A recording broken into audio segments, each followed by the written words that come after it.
सर्वात प्रथम तर हे म्हणेल की आज अजितदादांची आठवण आली आणि त्यांचा घातपात झाला की तो ऍक्सिडेंट होता याच्याबद्दल अजूनपर्यंत सरकारने स्पष्टीकरण दिलेलं नाहीये. त्या कंपनीवर FIR पण अजूनपर्यंत हे करत नाही आहेत याचं दुःख व्यक्त करते. आणि आजचा जो अर्थसंकल्प होता तो निव्वळ आकडेवारीची फेकाफेक होती असं माझं ठाम मत आहे. जसं गाजर केंद्र सरकारने दिलं तसं गाजर आता या राज्य सरकारनेही आपल्याला दिलं.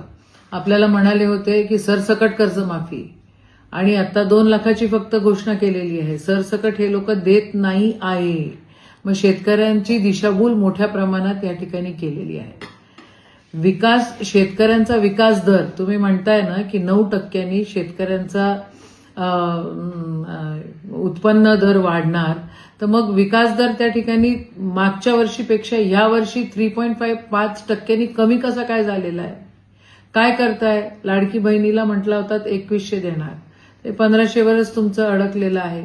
एकंदरीत माझं मत असं आहे की ह्या अर्थसंकल्पामध्ये घोषणाबाजी भरपूर आहे पण तरतुदी त्या ठिकाणी दिसत नाही आहेत.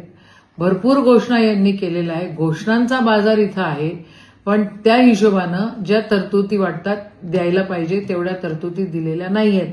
आज साधीची गोष्ट सांगते, आज हॉस्पिटलमध्ये त्या ठिकाणून मला फोन आला आणि आरोग्याचे जे पैसे असतात जे आपण म्हणतोय की आपण देतोय, घोषणा करतोय मोठ्या मोठ्या की एवढे आम्ही तुम्हाला याची आरोग्यामध्ये सेवा करू किंवा एवढी मदत करू. एक पेशंट आमचा त्या ठिकाणी होता आणि त्याला ICUचे पैसे सुद्धा आम्ही तुम्हाला काही मदत करू शकत नाही कारण मागच्याच वेळेसची बिलं दिलेले नाही आहेत.